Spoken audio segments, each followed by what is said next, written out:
very proudly that as a Mississippian, I can see now, I have godchildren who are teaching in the schools, no problems. All of them can read and write, which I think is a wonderful thing. And so can we. The education, even in a segregated school, was extremely well-rounded. And with the accent on each person, each teacher found some bulwark of strength to build on. I remember earlier, my home economics teacher said, Leontyne, you will not ever be an extraordinary housekeeper.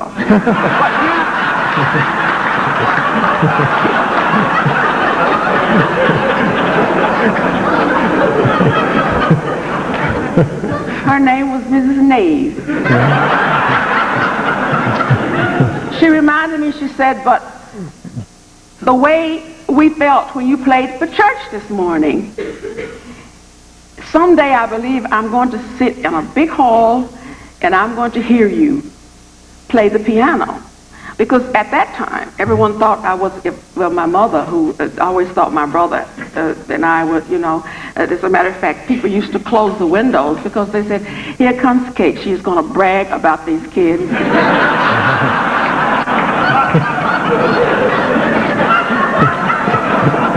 As if no one else had children.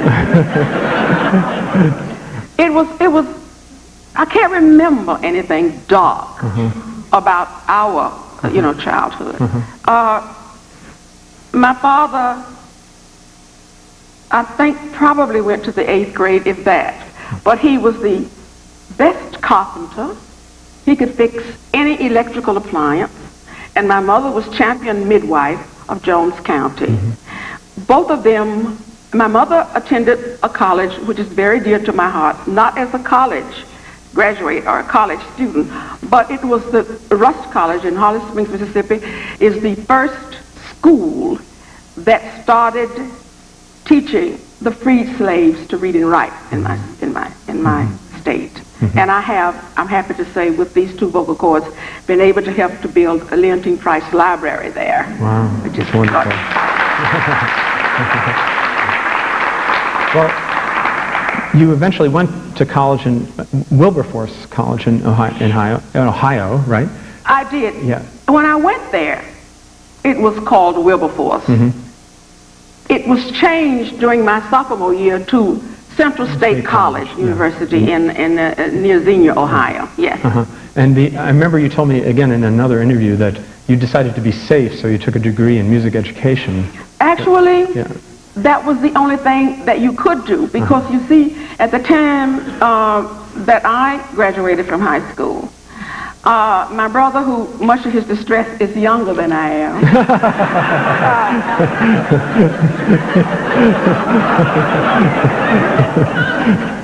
actually, with money not in abundance, of course,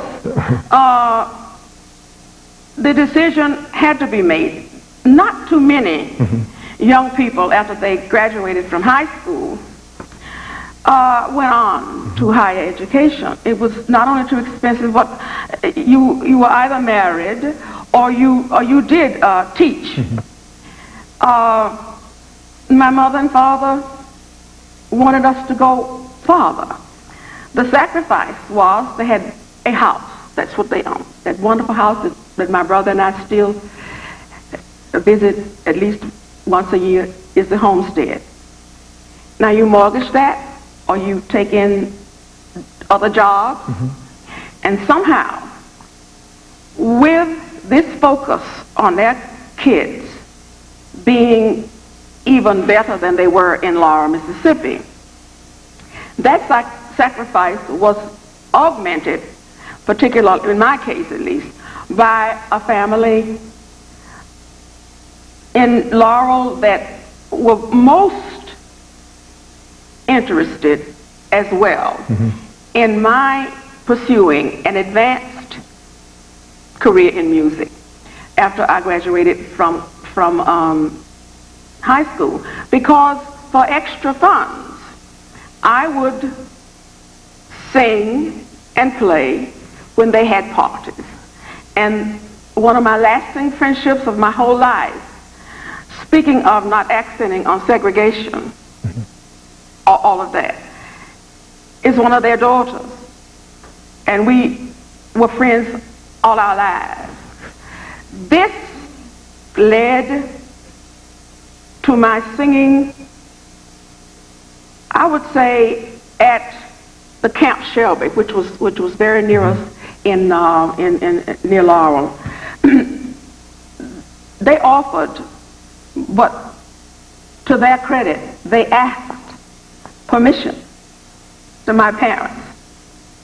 Would it be all right if they subsidized my advanced study at Juilliard in order for me to go?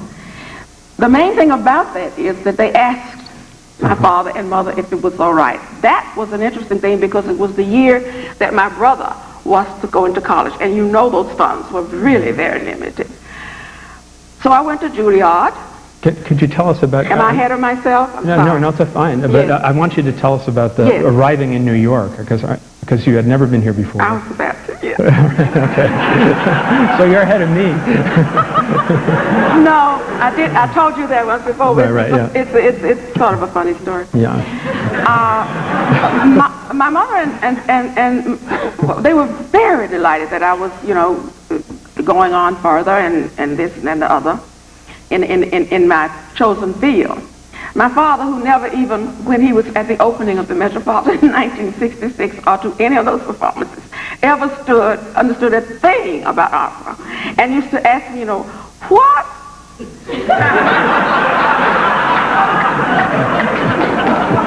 And I would take the time and I would explain everything to him. So much so that he began a bit to understand, but never understood his daughter, having this kind of ambition, because the closest he'd ever known about opera was my trip with Mama on the bus to see the great Mary Anderson. Now, he had heard of her, but I wouldn't say that he even understood what she was singing either. So, arrangements were made. I registered at the International House, a very, very wonderful ambiance, important in my career and my friendships of today. And I looked across the street and I saw what I didn't know would be my future at that time, the Juilliard School of Music. And after I took a peek at that, the double-decker buses were available. I got on a double-decker bus, rode downtown, this map. I went to the Empire State Building and went to the top as a tourist or whatever. I looked down and I nearly fainted. I said to myself, what on earth are you doing here? What do you expect to conquer in this overwhelming city, Leontyne? First, you're insane, and secondly, you cannot even see the size of the cars. They look like little ants. And I went back and I thought, this is not going to work. I think I bit off more than I can chew this time.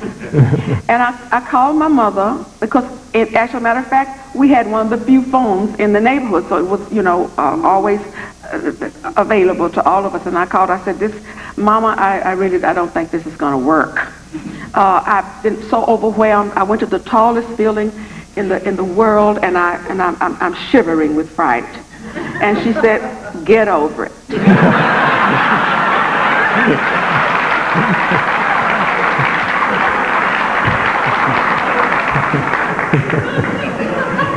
And that is when I did start to get over it. And after a few lessons at Juilliard with Florence Page Kimball, and available with the tickets, that they gave us as students to come to Town Hall and to go to the Met, with student tickets.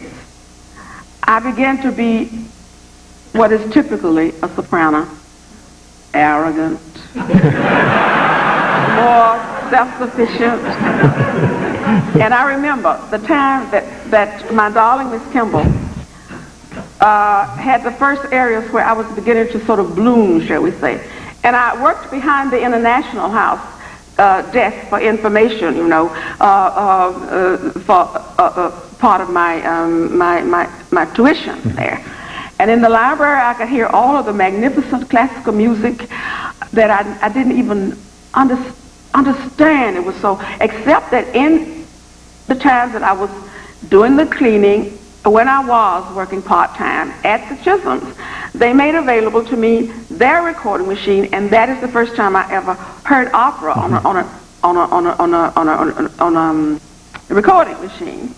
And then here I am in this town, this city, this majesty, and I just said, someday you're going to know who I am, because I'm not going to let you beat me.